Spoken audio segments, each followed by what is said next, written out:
ओ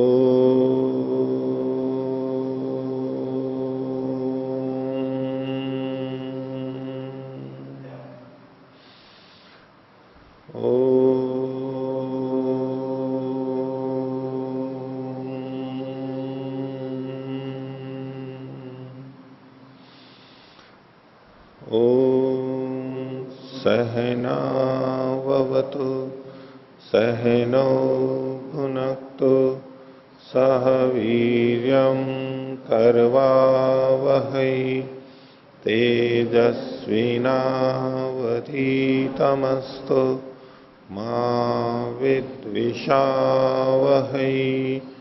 ओम शांति शांति शांति।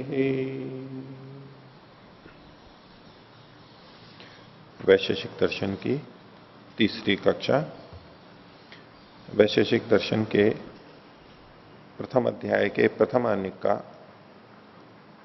तीसरा सूत्र हम देख रहे थे। पिछले पाठ में से किन्हीं को कुछ पूछना है तो पूछ सकते हैं, पूछिए।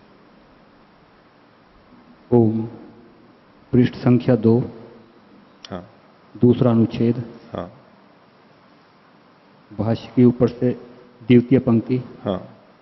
तदत्र वैशिष्ट्यम यद अभ्युदय रूप भूमिकरो उपरि निःश्रेयसम अवतिष्ठते अथ च निःश्रेयसस्य छायायाम अभ्युदय संप्रतिष्ठते। जो ये यहाँ पर वाक्य कहा गया है तो इसमें एक दूसरे के पर आश्रित हैं, तो यहाँ पर इतरेतर आश्रय दोष नहीं आएगा क्या?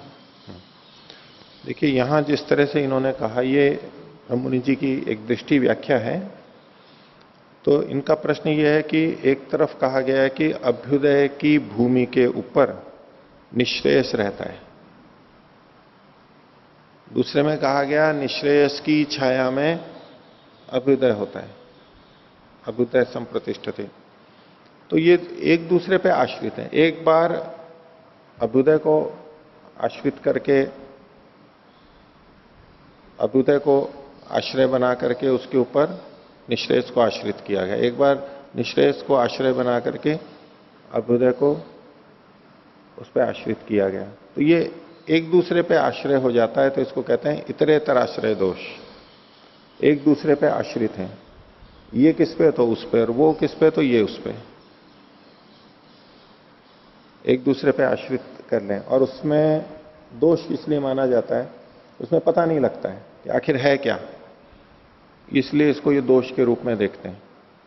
किसी से पूछे राम का घर कहाँ है, तो श्याम के घर के सामने, और श्याम का घर कहाँ है, राम के घर के सामने। तो पता तो नहीं लगा कि कहां पर है, दोनों का ही एक दूसरे से बता दिया तो अस्पष्टता रहती है। इस रूप में कोई इसको दोष दिखा सकता है कि ये इतरेतर आश्रय दोष हुआ। तो यहां इस तरह से दोष नहीं देखना है, दोनों अलग तरीके से कैसे एक दूसरे से संबद्ध हैं, केवल ये कहा गया है। एक दूसरे से संबद्ध कैसे हैं ये कहा गया है। एक दूसरे पे आश्रित रहते हैं। आप यूं समझिए कि राजा प्रजा पे आश्रित रहती है। आज के प्रजातंत्र में देख लीजिए कि भी प्रजा चुनती है, उसके अनुसार राजा बनता है। प्रशासक या प्रधानमंत्री, मुख्यमंत्री जो भी है, संसद सदस्य, वो बनते हैं, प्रजा के अनुसार वो बनते हैं। और फिर उनके ऊपर प्रजा आश्रित रहती है, वो जैसी नीति निर्धारण करते हैं, कार्य करते हैं, उस पर प्रजा आश्रित रहती है। तो दोनों एक दूसरे पे आश्रित हैं।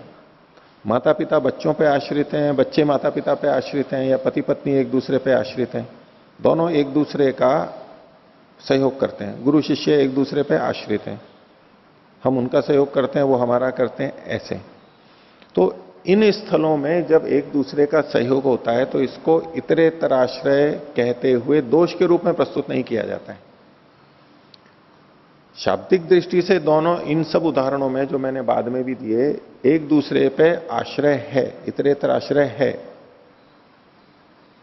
जंगल हमारे पे आश्रित है और हम जंगल पे आश्रित हैं, ठीक है। हम धरती पे आश्रित हैं और धरती हमारे पे आश्रित है, क्योंकि हम धरती को अच्छा भी बना सकते हैं, बुरा भी बना सकते हैं। ऐसे सब जगह जो परस्पर एक दूसरे का सहयोग होता है, तो शाब्दिक दृष्टि से तो यहां पर इतरेतराश्रयता है, लेकिन जिस संदर्भ में आप बोल रहे हो कि ये तो इतरेतराश्रय हो गया, वो इतरेतराश्रय दोष के रूप में आता है। दो जने हो, जैसे कि मैंने राम और श्याम वाला उदाहरण दिया, उसमें फिर पता ही नहीं लगा। एक न्यायालय में दो जने खड़े हों, न्यायाधीश एक से पूछे कि तुम सच्चे हो, ये कैसे प्रमाणित कर सकते हो? बोले कि जी ये कह रहा है, इनसे पूछ लो। और उनसे पूछो कि भाई तुम ठीक कह रहे हो, ये कैसे पता लगेगा? तो इससे पूछ लो। दोनों चोर हैं, दोनों चोरी में पकड़े गए हैं, दोनों अभियुक्त हैं और एक दूसरे के लिए कह रहे हैं। एक कह रहा है कि जी मैं तो वहां चोरी करने ही नहीं गया वहां पर, इससे पूछ लो देखो। और वो भी चोरी के लिए आक्षेपित है। और उससे पूछो कि आप चोरी करने गए थे? बोले नहीं जी, इससे पूछ लो, नहीं गया था। ये प्रमाण नहीं माना जाता। ये इतरेतराश्रय दोष के रूप में आएगा। उनको पुष्ट करने के लिए कोई अन्य प्रमाण चाहिए, कोई अन्य व्यक्ति चाहिए, तो देखा जा सकता है। तो यहां ये इतरेतराश्रय दोष नहीं है, पहली बात। तो और कहा जो जा रहा है वो ये कि अभ्युदय की भूमि पर निश्रेयस होता है। धरती पर महल खड़ा होता है, कमरा खड़ा होता है, धरती नहीं है तो महल नहीं आएगा।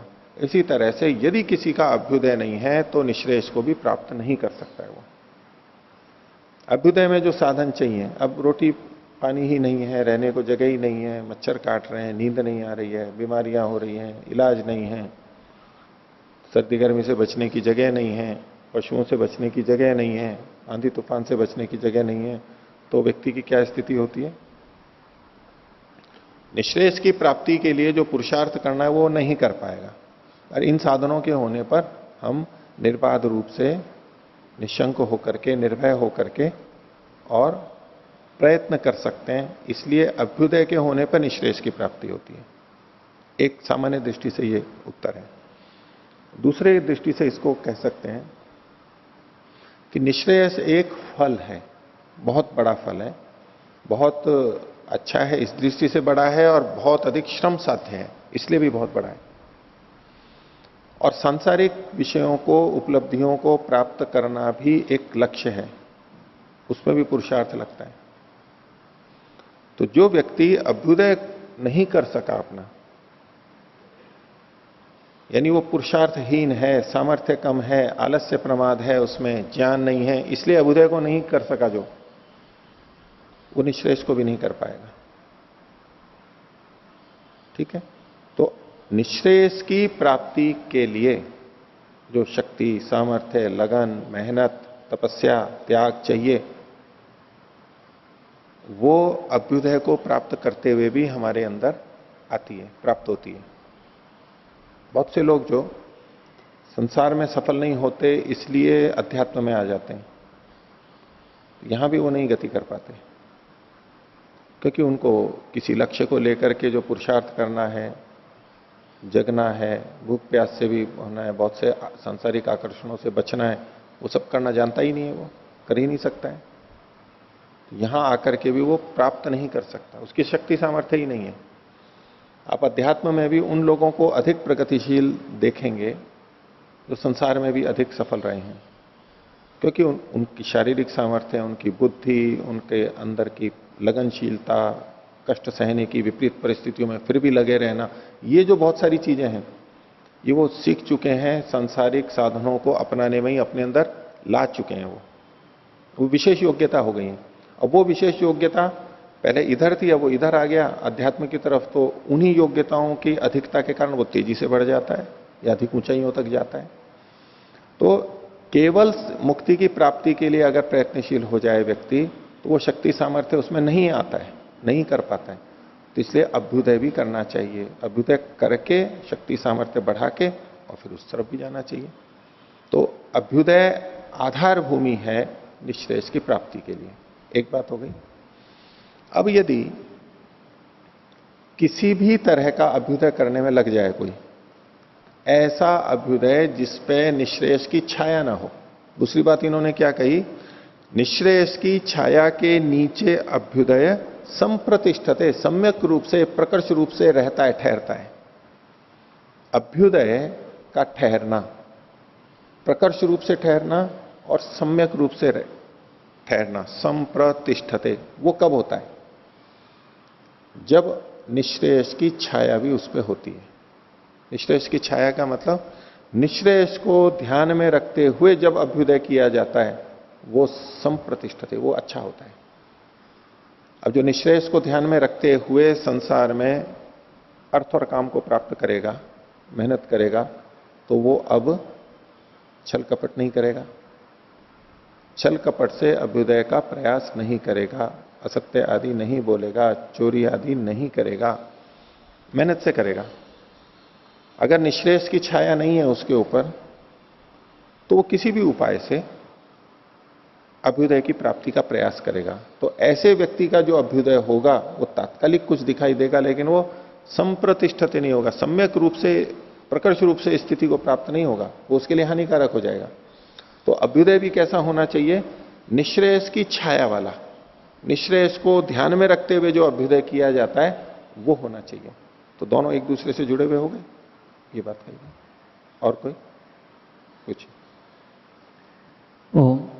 आचार्य जी, पृष्ठ संख्या 1 में सूत्र संख्या 2, इसमें धर्म को परिभाषित किया गया है कि यतोभ्युदय निश्रेयस सिद्धि सधर्म, जिससे अभ्युदय और निश्रेयस की सिद्धि होती हो उसे धर्म कहते हैं।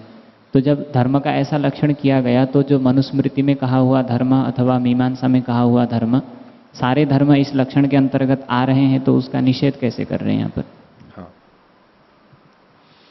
ये ठीक है कि यहां पर जो धर्म शब्द कहा गया जिससे अभ्युदय और निश्रेयस की सिद्धि होती है, ये लक्षण दिया गया।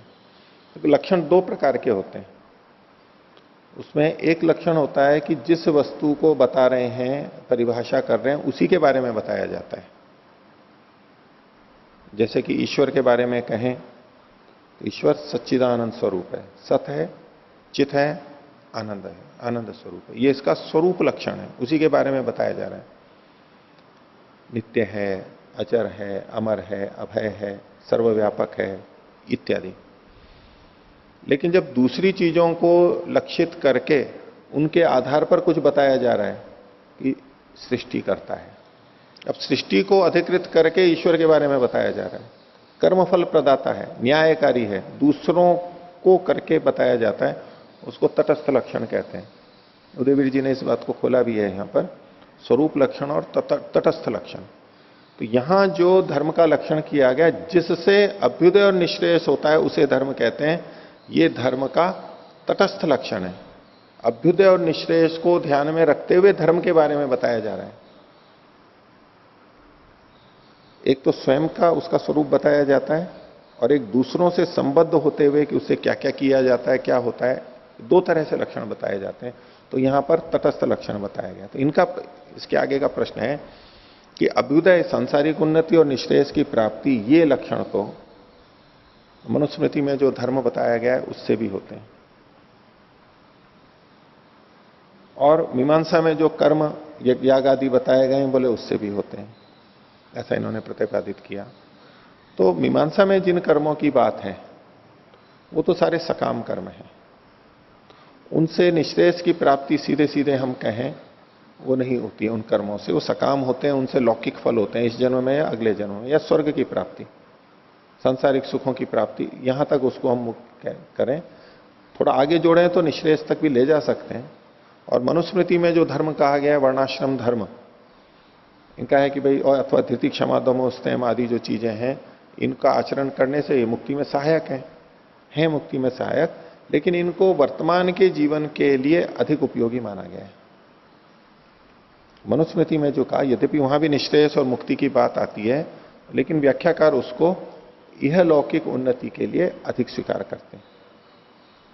थोड़े रूप में वहां भी परलोक की उन्नति होगी, यानी निश्रेयस की प्राप्ति होगी, यहां भी दोनों की प्राप्ति है, वहां भी दोनों की प्राप्ति है, लेकिन मुख्यता की दृष्टि से ऐसा कहा जाता है, ऐसा कहा जाता है।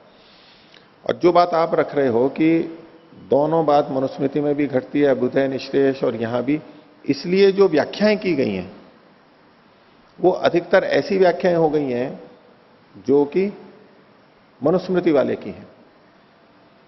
और इसकी विवेचना इसके लिए उदयवीर जी ने भी लिखा, आनंद प्रकाश जी ने भी लिखा कि लोग बाग अधिकतर जो सामान्यतः धर्म प्रचलित है मनुस्मृति आदि का, उसी को लेकर के व्याख्या की गई।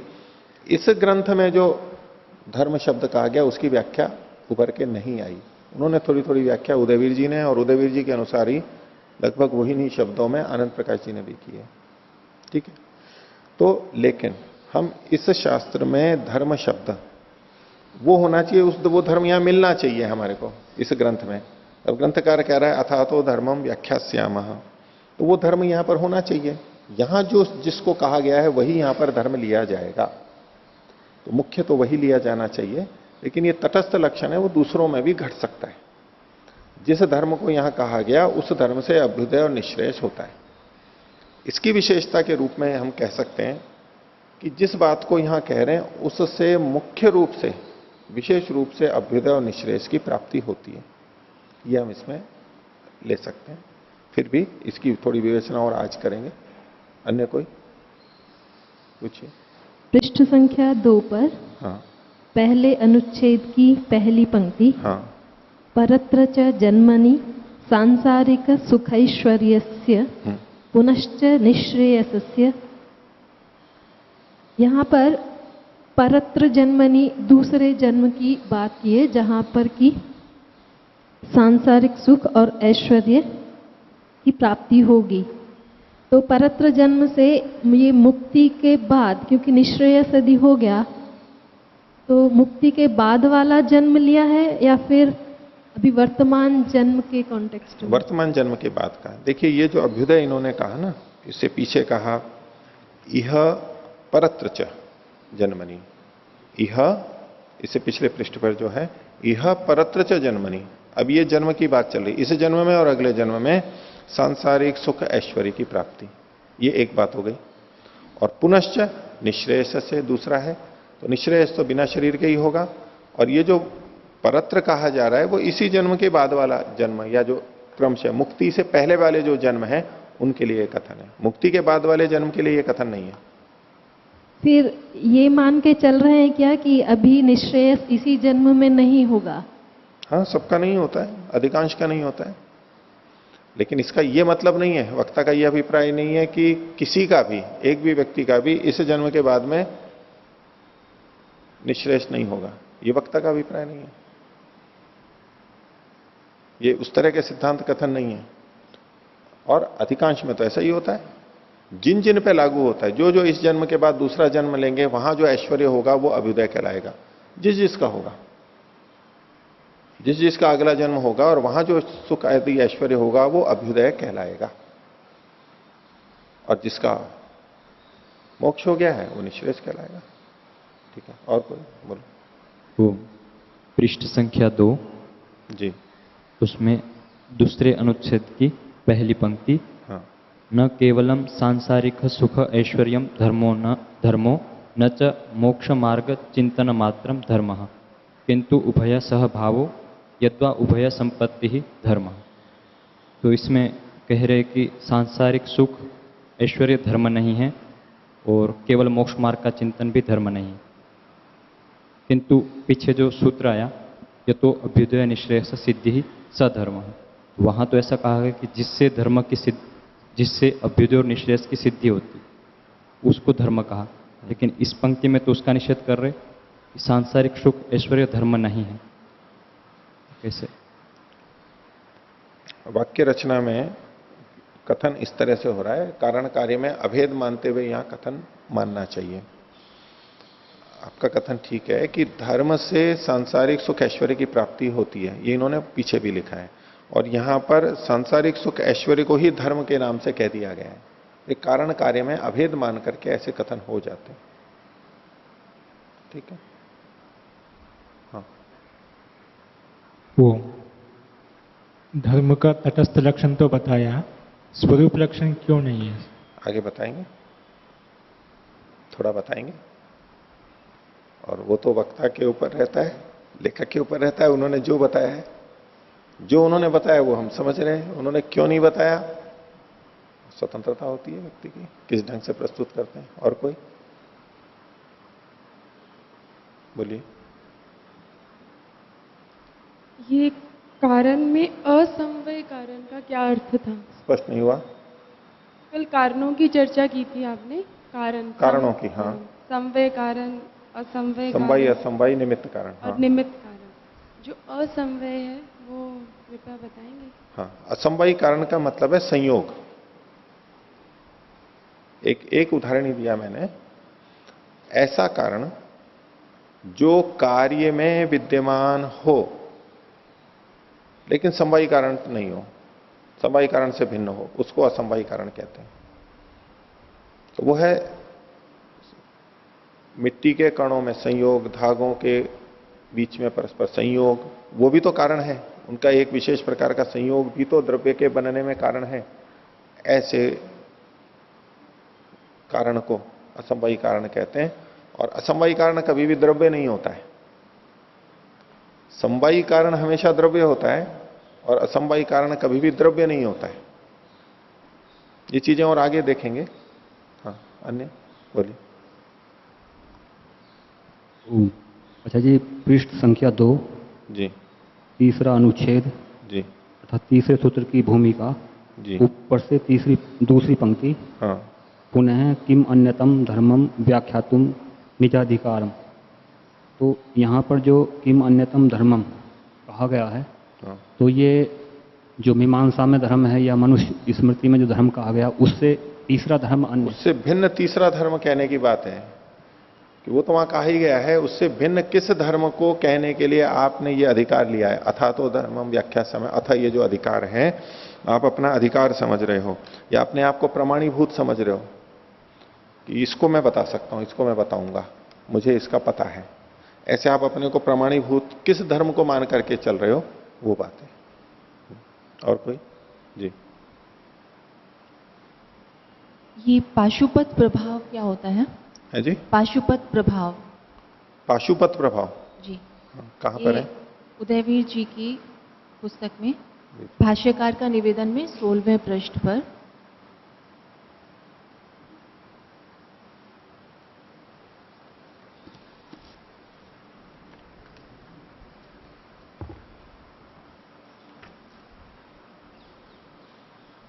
हाँ, 16वें पृष्ठ पर 16वें कहां? पृष्ठ पर 5वीं पंक्ति में। ऊपर से 5वीं पंक्ति। अपितु सूत्रों में भी पाशुपत प्रभाव को मानना होगा। स्थिति को देखते हुए न केवल वैशेषिक के व्याख्या ग्रंथों में अपितु सूत्रों में भी पाशुपत प्रभाव को मानना होगा, ऐसा कहा जा सकता है, परंतु ये कहां तक सिद्ध नहीं चिकते हैं।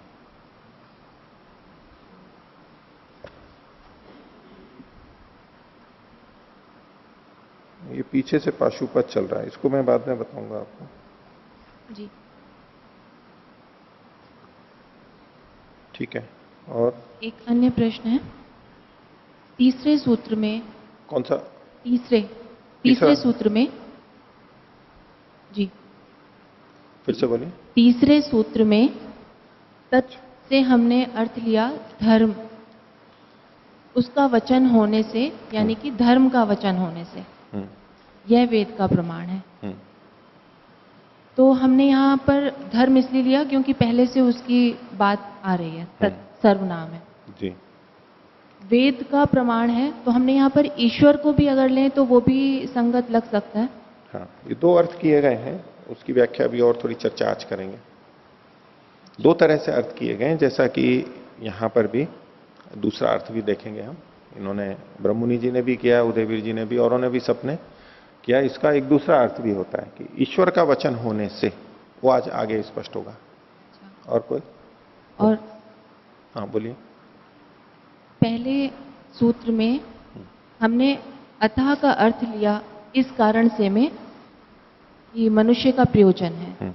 तो ये हमने कहाँ से लिया, किस कारण से? ये तो प्रसंग से ही लिया जाता है वैसे ही कि भाई यहाँ क्या तात्पर्य हो सकता है। पर पहले सूत्र से पहले तो कोई प्रसंग और था कुछ नहीं, और कुछ नहीं था। हमारे जीवन से संबंधित बात है कि अब हम धर्म की व्याख्या करेंगे तो कुछ ना कुछ पृष्ठभूमि है कि हम कुछ समस्या से ग्रस्त हैं, हम कुछ समाधान देना चाहते हैं, कुछ समाधान करना चाहते हैं। कोई व्यक्ति पुस्तक लिख रहा है तो कोई ना कोई कारण तो अवश्य होगा। भाई मैं धर्म की व्याख्या करूंगा तो किस लिए करूंगा? इस कारण से करूंगा। तो हम ये अनुमान लेकर चल रहे हैं। कुछ ना कुछ वो परंपरा से देखते हैं कि आखिर धर्म की व्याख्या क्यों करनी पड़ी, क्योंकि धर्म से आगे जो कहा गया इन्होंने कि यतो अभ्युदय निश्रेयस सिद्धि स धर्म, ठीक है। तो ये जब पता लगा कि अभ्युदय और निश्रेयस प्रयोजन है, उससे धर्म से इनकी प्राप्ति होती है, भाई इस कारण से हम धर्म की व्याख्या करें। तो किस कारण से? इस धर्म से जिस लक्ष्य को आप बता रहे हो आगे, वही तो कारण माना जाएगा। तो वो प्रयोजन होंगे, धर्मार्थ काम मोक्ष के रूप में कह लीजिए या तो अभ्युदय निश्रेयस के रूप में कह लीजिए। अगले सूत्र से ही यहां ये तात्पर्य निकाल सकते हैं। तो तात्पर्य में भिन्नता भी हो सकती है, जैसे कि उदयवीर जी के हो सकती है, हो सकती है व्याख्या, लेकिन अभ्युदय निश्रेयस रूप में जो धर्मार्थ काम मोक्ष है वो लिए जा सकते हैं, सहज है, स्वाभाविक है। ठीक इसी उदयवीर जी ने क्या लिखा है? जी, उन्होंने लिखा है कि पदार्थों के विषय में जिज्ञासा रखने वाले विनीत छात्र अब उपस्थित हैं। इस कारण शिष्यों की जिज्ञासा पदार्थ विषयक जानकारी की आकांक्षा के अनंतर धर्म की व्याख्या करने का उपयुक्त अवसर है।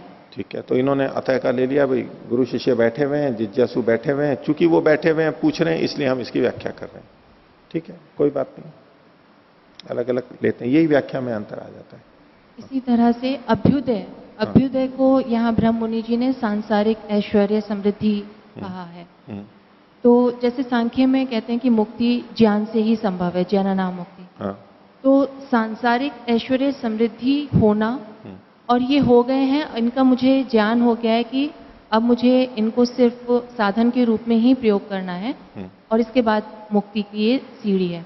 इस तरह से इसको अभ्युदय को तत्वज्ञान की तरह से लें तो ये सांख्य से भी मिल सकता है। बिल्कुल ले सकते हैं, आगे यही कहा है इन्होंने, चौथे सूत्र में जो कहा है इस बात को कहा है। धन्यवाद। बोलो। आचार्य जी, सूत्र संख्या 3 पृष्ठ 2 पर कहा तद्वचनात् आमनायस्य प्रामाण्यम, यानी कि धर्म का वचन होने से वेद का प्रामाण्य है।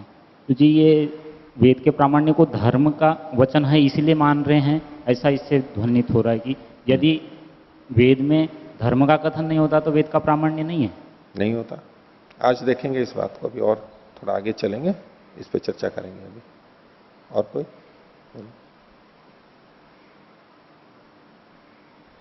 बोलिए, बोलिए निर्मल जी।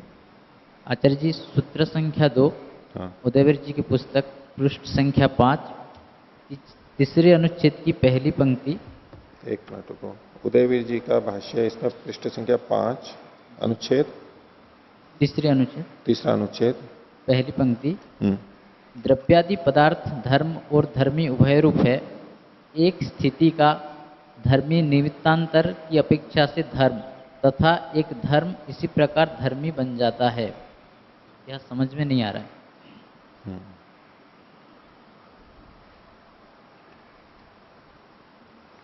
देखो, धर्म और धर्मी, यहां चूंकि धर्म शब्द आया है और जो धर्म शब्द यहां लिया गया है, धर्म का अर्थ एक तो होता है उसका गुण, विशेषता धर्म का होता है।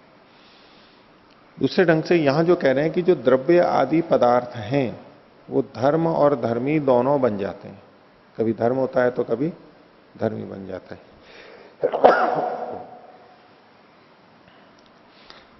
जो द्रव्य है वो धर्म और धर्मी दोनों बन जाते हैं। कैसे, इसको थोड़ा सा समझ लेते हैं। ये जो कहना चाह रहे हैं, मिट्टी एक धर्मी है। धर्मी का मतलब होता है जिसमें धर्म रहते हैं, जो धर्म वाला है उसको धर्मी कहते हैं। तो मिट्टी धर्मी है और मिट्टी अभी चूर्ण के रूप में है, चूरे के रूप में है, तो चूर्ण उसका एक धर्म हो गया। मिट्टी धर्मी और चूर्ण उसका धर्म हो गया। अब उस मिट्टी को हमने पानी डाल करके एक पिंड के रूप में बना दिया। अब वही मिट्टी धर्मी पिंड धर्म के रूप में आ गई। उस मिट्टी से पिंड को बना लिया, एक लौंदे को बना लिया हमने। तो ये लौंदा या पिंड एक धर्म है और धर्मी कौन है? मिट्टी। मिट्टी चूर्ण धर्म से युक्त थी एक समय में और अभी पिंड धर्म से युक्त है, धर्म और धर्मी। अब उसी पिंड को हमने घड़े के रूप में बना लिया। घड़ा बन गया। अब भी मिट्टी तो धर्मी है, यानी उपादान कारण है, और घट क्या है? घट उसका धर्म है। जैसे चूर्ण उसका धर्म था, जैसे पिंड उसका धर्म था, ऐसे ही जो घट है वो मिट्टी का धर्म है। आपको सामान्य रूप से घड़े का पूछें कि घड़ा धर्म है या धर्मी है, गुण है या गुणी है, तो क्या उत्तर देते आप? धर्मी है। घड़ा धर्मी है क्योंकि उसमें बहुत सारे धर्म हैं। उसमें रंग है, उसमें स्पर्श है, उसमें भार है, उसमें आकार है, ठीक है, उसमें अपनी गंध है, ये सब उसकी संख्या है, उसका परिमाण है। ये जो सारे गुण यानी धर्म उस घड़े में रहते हैं। इस दृष्टि से देखेंगे तो घड़ा धर्मी है और उसमें बहुत सारे गुण हैं, तो वो धर्म कहलाएंगे। लेकिन मिट्टी की दृष्टि से जब अगर देख रहे थे, जैसा कि चूर्णमृत, पिंडमृत और घटमृत, तो मिट्टी वहां पर धर्मी है और घड़ा धर्म है। तो एक ही चीज कभी धर्मी बन जाती है, कभी धर्म बन जाती है, ये भिन्नता हो सकती है। तो वो अलग अलग दृष्टि है जब हम किस चीज को कैसे किस रूप में देखते हैं, ऐसे देखिए। ठीक है, चलें आगे। तो देखिए हम तीसरे सूत्र को देख रहे थे, तदवचनात् आम्नायस्य प्रामाण्यम, और इसमें हमने तत् शब्द से लिया था धर्म का वचन होने से, धर्म का कथन होने से, धर्म का इसमें कथन होने से, जिसमें कथन किया जाता है वो वचन है। धर्म का जिसमें कथन हुआ है ऐसा होने से आम्नाय का प्रामाण्य है। ये पहला अर्थ हम अभी देख रहे हैं। आम्नाय का मतलब यहां पर है वेद। वेद की प्रामाणिकता है। किस आधार पर? क्योंकि वो धर्म का वचन है, धर्म के बारे में उसमें बताया गया है। वेद की प्रामाणिकता क्यों है? क्योंकि उसमें धर्म के बारे में बताया गया है। धर्म को पीछे क्या बताया गया था? जिससे अभ्युदय और निश्रेयस की सिद्धि होती है उसे धर्म कहते हैं। तो वेद की प्रामाणिकता क्यों है? क्योंकि वेद में अभ्युदय और निश्रेयस के बारे में बताया गया है। हम किसी को प्रामाणिक किस लिए मानते हैं? हम प्रामाणिक मानते हैं तो उसको स्वीकार कर लेते हैं, अप्रामाणिक मानते हैं तो हमको स्वीकार नहीं करते। प्रामाणिक को ही तो स्वीकार करते हैं हम। और किसको स्वीकार करते हैं? जो हितकारी होता है उसी को प्रामाणिक मानते हैं, उसी को स्वीकार करते हैं। तो वेद की प्रामाणिकता इसलिए है क्योंकि उसके अनुसार व्यवहार से हम अभ्युदय और निश्रेयस दोनों को प्राप्त कर सकते हैं। वेद में अभ्युदय और निश्रेयस को प्राप्त कराने वाले धर्म का कथन किया गया है, इसलिए उसकी प्रामाणिकता है। तो फल के आधार पर जिसके करने से वो चीजें प्राप्त हो रही हैं तो हम कहते हैं कि हाँ ठीक है, प्रामाणिक है, इसने कहा था इससे ऐसा होगा और वैसा हो रहा है, ये चीजें प्राप्त हो रही हैं तो इसलिए हम इसको प्रामाणिक मानते हैं। ये एक व्याख्या हुई। धर्म का वचन होने से, चूंकि वेद में धर्म का कथन है, धर्म का मतलब अभ्युदय और निश्रेयस को प्राप्त कराने वाली बातों का कथन है, इसलिए वेद की प्रामाणिकता है। अगर वेद में अनभ्युदय की बात कही गई हो, यानी ऐसी बातें जिससे हमारी अवनति होती हो, ऐसी बातें जिससे हमारा कल्याण नहीं होकर के अकल्याण हो रहा हो, अश्रेयस की प्राप्ति हो रही हो, तो वो प्रामाणिक नहीं रहेगा। कोई चिकित्सक हमारे को औषधि दे और हमारा रोग दूर होवे तो हम तो प्रामाणिक मानेंगे उसको, और रोग बढ़ जाए तो, नए रोग पैदा हो जाए तो उसको प्रामाणिक नहीं मानेंगे। इस दृष्टि से तत्वचनात् आम्नायस्य प्रामाण्यम एक दृष्टि से याद। अब इसको और थोड़ा दूसरी दृष्टि से देखिए। पीछे जो यतो अभ्युदय निश्रेयस सिद्धि स धर्म, अब धर्म का मतलब हम सदव्यवहार, अच्छा आचरण लेते हुए करते हैं जब अर्थ, जैसा कि प्राय टीकाकारों ने किया है, तो एक हमारी अलग दृष्टि बनती है। लेकिन यहां तो उससे भिन्न कोई चीज कही जा रही है। वो चीजें भी हैं, सदव्यवहार भी यहां पर बताया जाएगा, लेकिन वस्तुओं के जो गुण धर्म है वो बताए जा रहे हैं यहां पर। उससे अभ्युदय और निश्रेयस की प्राप्ति हो रही है। उसको पहले थोड़ा सा समझते हैं कि संसार की वस्तुएं कैसी हैं, उनके क्या क्या गुण हैं, ये यदि हमें पता हो तो हम संसार में प्रगति को प्राप्त करते हैं। जैसे कि हमने यानी मनुष्यों ने, वैज्ञानिकों ने बिजली के गुणों को जान लिया, तो उसके बहुत सारे उपयोग ले लिए, रात दिन हम करते हैं, घर घर में करते हैं, इससे हमारा अभ्युदय हुआ। यदि बिजली के गुण न जाने जाते तो अभ्युदय नहीं होता। वेद भाष्य में महर्षि बिजली बिजली अग्नि के गुण से ये होता है, ये होता है, कितने वेद मंत्र दे रखे हैं भाष्य में अर्थ करते हुए उन्होंने। इसके गुणों को जान करके हम उन्नति करें, ऐश्वर्य को प्राप्त करें। अगर इनके धर्मों को, गुणों को हम नहीं जानते, मानव जाति नहीं जानती, तो उपयोग में नहीं ले पाती। ऐसे ही और भी बहुत सारे पदार्थ हैं।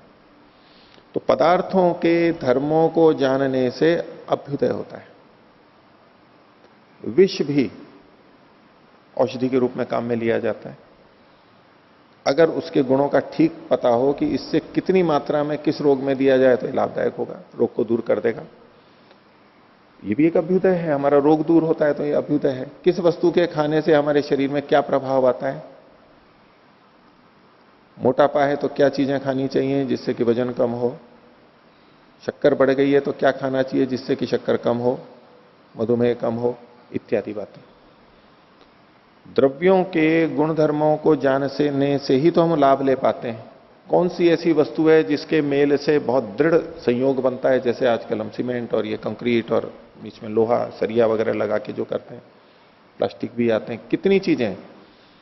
कौन सी अग्नि को कितना रोकती है, कौन सी अग्नि की कुचालक है, विद्युत की कुचालक है, सुचालक है, ये जो सारी चीजें जानते हैं।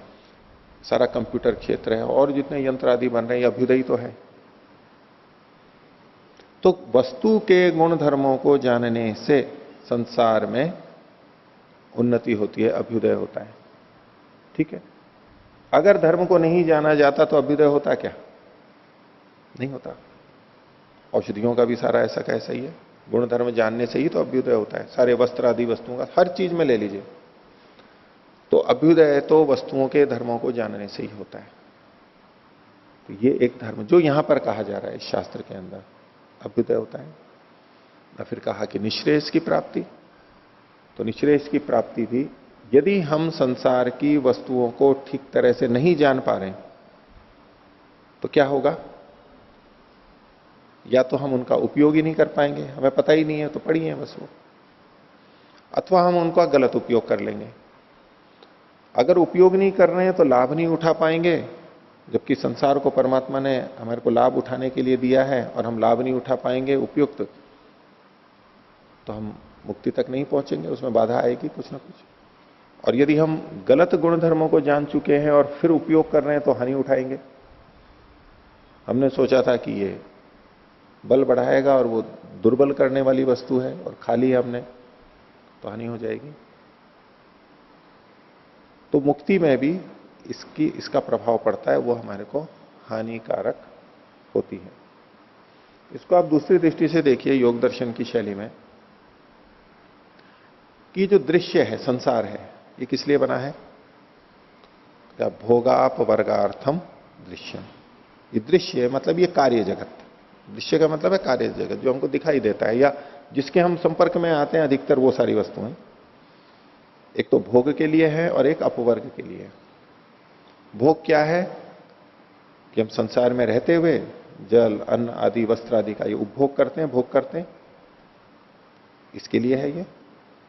और इसी से अपवर्ग की भी प्राप्ति होती है, इसलिए कहा कि अपवर्ग के लिए भी है, भोग के लिए भी है और अपवर्ग के लिए भी है। यही बात तो यहां पर कही गई है, जिससे अभ्युदय होता है, यानी भोग की प्राप्ति होती है। भोग सुख और सुख के साधन दोनों का ग्रहण होगा यहां अभ्युदय। सुख और ऐश्वर्य दोनों बातें ब्रह्ममुनि जी ने भी लिखी है। और जिससे निश्रेयस यानी अपवर्ग की प्राप्ति होती है, उसे धर्म कहते हैं। तो दृश्य यानी कार्य जगत, दृश्य का मतलब कार्य जगत, और जो कार्य होता है उसको धर्म शब्द से कहा जाता है। जैसे कि मैं घड़े का उदाहरण दे रहा था, घड़ा मिट्टी का एक कार्य है, मिट्टी कारण है और घड़ा कार्य है। उस घड़े को धर्म नाम से भी कहा गया ना, कि अभी मिट्टी घट धर्म के रूप में है। तो कार्य द्रव्य, दृश्य यानी कार्य द्रव्य, दृश्य यानी कार्य द्रव्य, और कार्य द्रव्य यानी तो धर्म भी कह सकते हैं उसको। ये विभिन्न जो रंग रूप हमारे को दिखाई दे रहे हैं, ये सारे धर्म हैं। किनके? जो इनके मूल तत्व हैं, उपादान कारण है, या तो कहो प्रकृति, सत्वर स्तंभ, उसी के ये सारे धर्म है। वही सत्वर स्तंभ भिन्न भिन्न रूपों में मिश्रित होकर के ये सब कुछ बना हुआ है। तो अब यहां जो यतो अभ्युदय निश्रेयस सिद्धि स धर्म, धर्म का मतलब कार्य द्रव्य, कार्य द्रव्यों के गुण। मिट्टी घट के रूप में है तो घट मिट्टी का एक धर्म हो गया। ये संसार त्रिगुणात्मक रूप में शब्द स्पर्श रूप रस के रूप में यहां पर विद्यमान है, प्रकट हो रहा है, ये सारा धर्म कहलाएगा। और वैशेषिक दर्शन मुख्य रूप से जिन चीजों से हमारा संपर्क होता है उन्हीं के बारे में बात करता है, कैसे व्यवहार हो उनसे, उनके गुण धर्मों के बारे में बताता है। प्रारंभिक जानकारी जितनी होती है, गंभीर बातें भी हैं, कुछ प्रारंभिक बातें भी हैं। तो अब धर्म शब्द का मतलब क्या हो गया? कार्य जगत, कार्य वस्तुओं के गुण। ठीक है, कुछ कारण वस्तुओं के भी गुण आ जाएंगे, लेकिन अधिकतर यहां कार्य वस्तुओं के गुण धर्म बताए जाएंगे। तो इससे अभ्युदय और निश्रेयस की प्राप्ति होती है। तो धर्म का मतलब हो गया कार्य जगत। अब यहां पर आइए, जो आपका प्रश्न था, तदवचनात् आम्नायस्य प्रामाण्यम, ये धर्म का वचन होने से, पहले हम अर्थ क्या कर रहे थे इसका, ये जो नीति शास्त्र आदि हैं, अच्छी बातें हैं, इनका वचन होने से वेद का प्रामाण्य है, क्योंकि उससे अभ्युदय और निश्रेयस की प्राप्ति होती है। वेद में अच्छी बातें लिखी हैं, और वो ना अर्थ लेके हमने पिछला वाला धर्म लिया जिससे अभ्युदय और निश्रेयस की सिद्धि होती है, वो यहां पर कहा गया है। अब धर्म का मतलब हमने क्या लिया? दृश्य जगत, कार्य द्रव्य प्रधानता से। तदवचनात्, ये जो कार्य जगत है, ये जो संसार है, उसका ही कथन होने से, तदवचनात्, उस धर्म का, कार्य जगत का, कार्य वस्तुओं का कथन जिसमें किया गया है, इसलिए वेद का प्रामाण्य, वेद का प्रामाण्य। इसको महर्षि दयानंद की भाषा में दूसरे ढंग से अगर हम बोलें कि सृष्टि के अनुकूल बातें ही वेद में लिखी हुई हैं, सृष्टि क्रम के विपरीत बातें वेद में नहीं लिखी हुई हैं। कार्य जगत क्या है? सृष्टि है, सृष्टि कह सकते हैं ना इसको, कार्य जगत को। इस सृष्टि का जो क्रम है, जो व्यवस्था है, वो धर्म हुआ। और कार्य जगत में, संसार में जैसा देखा जाता है वैसा ही वेद में देखा जाता है, इसलिए वेद का प्रामाण्य। तदवचनात् आम्नायस्य प्रामाण्यम, ये एक अलग तरह की व्याख्या हुई। धर्म का मतलब कार्य जगत, मैं दोनों को दोहरा रहा हूं फिर अंतर करने के लिए। धर्म का मतलब कार्य जगत, और कार्य जगत से ही हमारे को अभ्युदय और निश्रेयस की प्राप्ति होती है। पुष्टि के लिए भोगापवर्गार्थम दृश्यम, इस संसार में जैसा है वैसा ही इस शास्त्र में भी मिलता है, इसलिए यह प्रमाणिक है, सृष्टि क्रम के अनुकूल होने से। तदवचनात् आम्नायस्य प्रामाण्यम। और दूसरे ढंग से कि ये जो धर्म है, ये जो सृष्टि है, धर्म का मतलब सृष्टि, कार्य जगत जब हम ले रहे हैं तो ये अभ्युदय भी कराता है और ये अपवर्ग भी कराता है, निश्रेयस भी कराता है। एक जो दृष्टि समाज में प्रचलित है धर्म के क्षेत्र में, यूं बोलते रहते हैं कि ये बंधन का कारण क्या है? वे संसार और संसार के विषय, संसार के विषय, विषय भोग बंधन का कारण है। तो इसलिए मुक्ति प्राप्ति के लिए क्या होगा? इनको छोड़ना है। तो वास्तविक तात्पर्य क्या है कि इनका उचित उपयोग करना है, और उचित उपयोग करके हमें मुक्ति को प्राप्त करना है। ये छोड़ने का ये मतलब नहीं है कि ये व्यर्थ है। और जब अध्यात्म की या धर्म की हम कई बार चर्चा करने लगते हैं तो ये प्रकृति बंधन का कारण है, और प्रकृति ने ही सब कुछ कर रखा है, उसी ने आकर्षित कर रखा है, इसी ने फंसा रखा है हमारे को, ये जो बात आती है, तो हमारे शास्त्र और ये उस शैली से नहीं बोलते। ये एकांगी दृष्टि है। अगर हम इस सृष्टि को ये माने कि ये संसार तो हमें फंसाने वाला है, ये संसार किसने बनाया? परमात्मा ने बनाया, ईश्वर ने बनाया। तो ईश्वर पे ही दोष आएगा कि उसने संसार ही ऐसा बनाया कि जो हमें फंसाने वाला है। परमात्मा ने हमें फंसाने के लिए नहीं बनाया है, ये परमात्मा ने भोग के लिए भी और अपवर्ग के लिए बनाया। दोनों चीजें यहां पर घट जाती हैं। तो भोगापवर्गार्थम दृश्यम या तो अभ्युदय निश्रेयस सिद्धि स धर्म, ये दोनों चीजें यहां पर हो सकती हैं, दोनों चीजें इससे संभव है।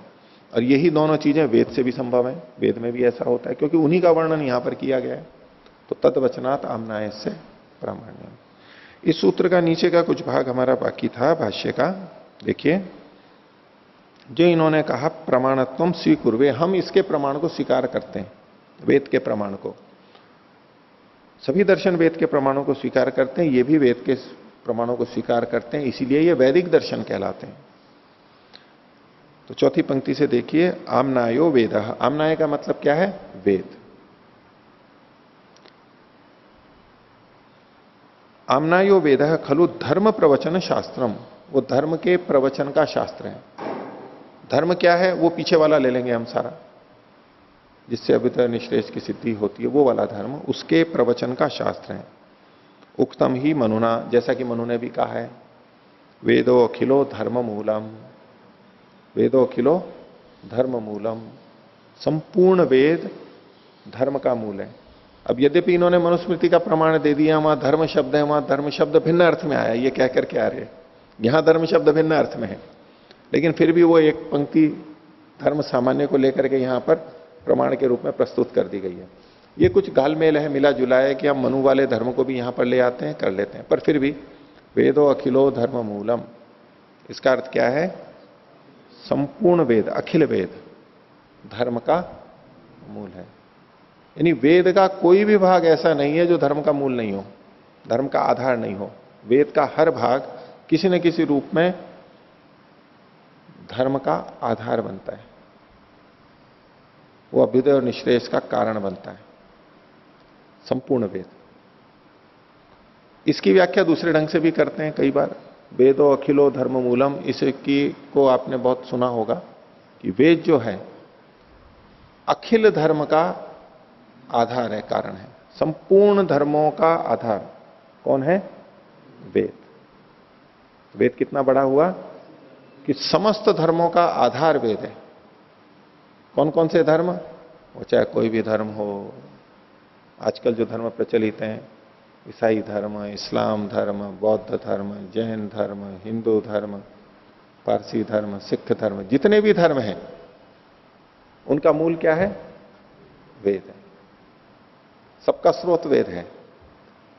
अब इसमें इनको लगेगा कि भाई वहां तो कुछ गलत बातें भी हैं, तो उन गलत बातों को छोड़ के मूल तो वेद ही है, फिर उन्होंने कुछ कुछ बातें गलत भी अपने साथ में जोड़ ली है, इस तरह से व्याख्या की जाती है। तो दोनों में से किसमें वेद की अधिक प्रशंसा होती है? सबका मूल वेद है, हमारा वेद जो हमारे पास है वो सबका मूल है, जड़ चीज है, यहीं से सब निकले, ये आधारभूत है। और एक है कि संपूर्ण वेद धर्म का मूल है। दोनों वाक्यों में अर्थ का भेद है, ध्यान देना। वेदो अखिलो धर्म मूलम, पहला अर्थ है अखिल वेद, सारा वेद धर्म का मूल है, उसमें अधर्म कहीं भी नहीं हो सकता है। दूसरा है वेद सब धर्म का, जितने भी धर्म है जो सच्चे हैं उनके लिए ले लीजिए, उसका मूल है, आधार है। तो सब धर्मों का आधार वेद है, तो वेद में कहीं अधर्म भी हो सकता है। पहले वाक्य में कहा गया था कि सारा वेद धर्म का मूल है, तो यानी वेद में अधर्म बिल्कुल नहीं हो सकता है, क्योंकि सारा वेद ही धर्म का मूल है, तो अधर्म को कैसे बताएगा वो। लेकिन यूं कहा जा रहा है कि जितना भी धर्म है उस सबका मूल वेद है, तो सारे धर्मों का मूल तो वेद हो गया, लेकिन उसमें कुछ और चीज भी तो हो सकती है वेद में। तो यहां वास्तविक अर्थ क्या है? अखिला धर्मो अखिला, इसमें जो देखो प्रथमा विभक्ति एक वचन है पुल्लिंग में, अखिलः वेदः, तो अखिल शब्द वेद का के साथ में जुड़ेगा, वेद का विशेषण बनेगा। लोग क्या करते हैं, धर्म के साथ में जोड़ देते हैं उसको, जबकि वहां पर शब्द धर्म नहीं है, धर्म मूलम है। अगर उससे जुड़ता ये तो धर्म मूलम का विशेषण बनता, तो अखिलम धर्म मूलम होना चाहिए था, अखिलम धर्म मूलम। लेकिन क्या है, वेदो अखिल, वेद अखिल, इनमें विशेषण विशेष्य भाव है, धर्म मूलम के साथ नहीं है। तो वेद, पूरा वेद धर्म का मूल है, यानी धर्म के अतिरिक्त और कोई बात नहीं है यहां पर। और आगे कहा धर्मम जिज्ञासमानानाम प्रमाणम परमम श्रुति ही, जो धर्म की जिज्ञासा करते हैं उनके लिए परम प्रमाण क्या है? श्रुति। श्रुति मतलब वेद, यद्यपि प्रत्यक्ष प्रमाण भी है, अनुमान प्रमाण भी है, स्मृति ग्रंथ भी हैं, महापुरुष भी हैं, वो सब भी हैं। श्रुति स्मृति सदाचार स्वस्य च प्रियमात्मन, अपनी अंतरात्मा की आवाज, ये बहुत सारी चीजें धर्म इसके आधार बनते हैं। लेकिन परम प्रमाण क्या है? वेद है। तो तद्वचनात् आम्नाय से प्रामाण्यम, वेद की प्रामाणिकता तो है, लेकिन क्यों है वेद की प्रामाणिकता? क्योंकि ये इसमें धर्म के बारे में बताया गया है, जिससे अभ्युदय निश्रेयस होता है, ये बताया गया, इसलिए वेद की प्रामाणिकता है। आगे देखिए, अथवा दूसरा अर्थ कर रहे हैं अब, मनुस्मृति आदि धर्मशास्त्राणी अनुसृत्य, मनुस्मृति और धर्मशास्त्रों का अनुसरण करके, यद्वा अथवा पूर्व मीमांसा दर्शनम लक्ष्य कृत्य धर्म व्याख्यानम न करो तू, और पूर्व मीमांसा को लक्ष्य करके धर्म की व्याख्यान मत करो, ठीक है, उससे भिन्न। तत्र भवतो धर्म व्याख्याने तथा किम वैशिष्ट्यम, तो आपका यानी इस शास्त्र का धर्म के व्याख्यान में इससे अधिक, उससे अतिरिक्त और क्या वैशिष्ट्य है, वो तो आप करेंगे नहीं। किम लक्ष्य कृत्य तद व्याख्यानम क्रियते, किसको लक्षित उद्देश्य करके आप ये सारी व्याख्यान कर रहे हो? तो कहते हैं अत्रोच्यते, वो कहते हैं तद्वचनात् आम्नाय से प्रामाण्यम, सूत्र वही है, उसी की दूसरी व्याख्या है। तो उसके लिए कह रहे हैं मया अत्र व्याख्यातव्ये धर्मे, मैं जिस धर्म की यहां पर व्याख्या कर रहा हूं उसमें वेदस्य प्रमाणत्वम स्वीक्रियते, वेद का प्रामाण्य है। वेदम लक्ष्यकृत्य धर्मो व्याख्यास्यते, वेद को लक्षित करके उसी के अनुसार यहां मैं व्याख्या करूंगा, व्याख्या की जा रही है। यतः, क्योंकि तद्वचनात्, तत् का मतलब यहां पर ईश्वर लिया है, ईश्वर वचनात्, ईश्वर से प्रवचनात्, ईश्वर का उपदेश होने के कारण से, वेद खलु ईश्वर प्रवचनम, वेद ईश्वर का प्रवचन है। इसकी पुष्टि के लिए एक वेद मंत्र दे रहे हैं यजुर्वेद का, प्रनूनम ब्रह्मणस्पतिर मंत्रम वदत्युक्त्यम। इसमें अन्वय करेंगे ब्रह्मणस्पति, इस वेद का जो पालक है, पति है, स्वामी है, रक्षक है, ब्रह्मणस्पति, उसने ब्रह्मणस्पति उक्थ्यम मंत्रम वदति। उक्थ्य कहते हैं श्रेष्ठों में भी जो श्रेष्ठ है, श्रेष्ठ, बहुत सबसे श्रेष्ठ मंत्र को, विचार को जो वदति कहता है। प्रनूनम ब्रह्मणस्पति, निश्चय ही इस वेद का पालक उक्त्यम मंत्रम वदति, अति श्रेष्ठ ज्ञान को, मंत्रों को हमारे लिए कहता है। तो इसमें ब्रह्मणस्पति यानी ईश्वर को मंत्रों का रचयिता या तो निर्माता, प्रवचन करता कहा गया है। इसके तद्वचनात्, ईश्वर का वचन होने से, वेद से ही इसकी भी पुष्टि की है। तथा च प्रशस्तपाद, और प्रशस्तपाद भाष्य जो कि वैशेषिका से संबद्ध माना जाता है, उसमें भी एक वचन किया, तच्च ईश्वर चोदनाभिव्यक्तात् धर्माद एव, तो उस ईश्वर की प्रेरणा से अभिव्यक्त होने के कारण से ये धर्म से ही स्वीकार किया गया, ईश्वर की प्रेरणा से ही ये सारा का सारा बना है। वैसे वहां वो प्रसंग इन्होंने अपवर्ग को लेकर के किया है कि ईश्वर की प्रेरणा से अभिव्यक्त होने से ये अपवर्ग भी धर्म ही है, धर्म ही समझना चाहिए। ये दूसरे ढंग से यहां पर इसकी व्याख्या हुई है। तद्वचनात् आम्नाय से प्रामाण्यम। आगे देखिए, अस्मिन शास्त्रे व्याख्यातव्यो धर्मो, इस शास्त्र में जो व्याख्यान किए जाने वाला धर्म है, न च ऐहिक, न केवल इह लोक में होने वाला, ऐहिक, इसी को खोला इन्होंने, यह लोके फलप्रदो, इस लोक में जो फलप्रद हैं वो कौन से? मनुस्मृत्यादि धर्मशास्त्र प्रतिपाद्यो वर्णाश्रम धर्मो, अल्प विराम ले लीजिए यहां पर, वर्णाश्रम धर्म के बाद में। तो इस लोक में फल होने वाला मनुस्मृति में बताया गया धर्मशास्त्र का प्रतिपादित जो वर्णाश्रम धर्म है, तो इसको कह करके ब्रह्ममुनि जी मनुस्मृति के वर्णाश्रम धर्म को यह लोक में हितकारी प्रमुखता से कह रहे हैं। और न च आमुष्मिक, और न ही दूसरे जन्मों में, आमुष्मिक का कोई आगे खोल दिया, पर जन्मनी, दूसरे जन्म में फलप्रद, जो कि फल को देने वाला है, ऐसा कौन? मीमांसा शास्त्र वर्णिता कर्म कांडाख्य, मीमांसा शास्त्र में जो बताया गया है, जिसकी विवेचना की गई है, ऐसा जो कर्मकांड नाम का कर्मों का समूह जो है वो। तो यहां इन्होंने वर्णाश्रम धर्म को इस लोक में अधिक हितकारक, और जो कर्म यज्ञादि कर्म है उनको परलोक में सहायक, क्योंकि वहां स्वर्ग की प्राप्ति होती है, वहां उस समय हमारे को फल की प्राप्ति अधिक नहीं दिखाई देती है, वो तो तात्कालिक कुछ प्रभाव दिखाई देते हैं, लेकिन उसका फल जो होना है परोपकार आदि का, वो बाद में होता है। ये दोनों में अंतर किया, मनुस्मृति और मीमांसा वाले में। तो अभी तू उभाभ्याम भिन्नो निश्रेयस फलो, इन दोनों से भिन्न जिसका कि निश्रेयस फल है, ऐसे धर्म विशेष के ऐसा जो धर्म विशेष है जो कि तत्व ज्ञान नाम का है, उसका वर्णन यहां पर किया गया है। तो यहां इन्होंने कैसे प्रस्तुत किया कि मनुस्मृति यह लोक के लिए हितकर है, मीमांसा का कर्मकांड आदि परलोक के लिए हितकर है, लेकिन यहां जो धर्मशास्त्र का धर्म कहा गया है वो तत्व ज्ञान होकर के निःश्रेयस मुक्ति के लिए हितकर है, उसको यहां पर कहा गया है। निःश्रेयस जिसका फल है, अभ्युदय भी है और निःश्रेयस भी है, लेकिन निःश्रेयस तक ये पहुंचाता है। और ये ज्ञान जो धर्म है वो तत्व ज्ञान के रूप में है, जैसा कि इन्होंने अगले सूत्र के अंदर भी बात को रखा है।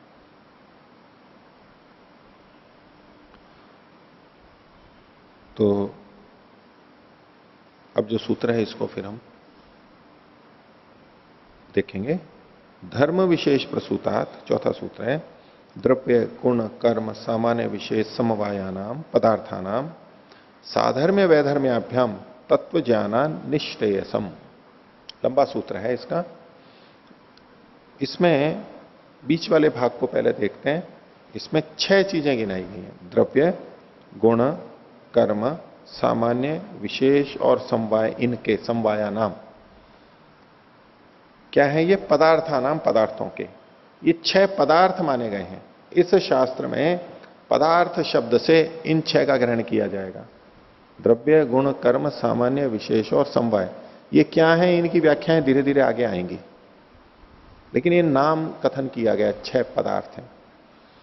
सामान्यतया संसार में जब हम पदार्थ शब्द का प्रयोग करते हैं आज की भाषा में, तो पदार्थ का मतलब क्या, कोई भी वस्तु। हम यहाँ पदार्थों के अंदर एक द्रव्य भी लिखा हुआ है। हम कोई भी वस्तु कहते हैं तो वस्तु कह लो, पदार्थ कह लो या द्रव्य कह लो, हम एक ही समझते हैं आजकल की भाषा में। लेकिन यहां पर पदार्थ 6 बताए गए हैं। उन 6 पदार्थों में एक पदार्थ क्या है, द्रव्य। तो द्रव्य भी पदार्थ है, गुण भी पदार्थ है, कर्म भी पदार्थ है, सामान्य विशेष समवाय ये भी पदार्थ है। तो पदार्थ और द्रव्य अब ये पर्यायवाची नहीं रहे इस शास्त्र के अंदर। पदार्थ विस्तृत है और द्रव्य संकुचित है। जैसे कि भारत एक बड़ा हो गया, भारत के अब राज्य बता दिए, जितने राज्य हैं, राजस्थान हरियाणा आदि सब नाम बता दिए। तो जो राजस्थान है वो भारत है, लेकिन भारत और राजस्थान पर्यायवाची नहीं है, क्योंकि भारत राजस्थान से भी और बड़ा है। ऐसे ही पदार्थ 6 हैं, व्यापक है। तो जो द्रव्य है वो पदार्थ है, लेकिन द्रव्य ही केवल पदार्थ नहीं है, राजस्थान ही केवल भारत नहीं है, उससे और भी कुछ चीज है। तो द्रव्य और पदार्थ शब्दों का यहां पर प्रयोग किया गया है। तो 6 ये पदार्थ यहां पर गिनाए गए, और इनसे क्या होगा वो सब चीजें और कुछ इस सूत्र को हम और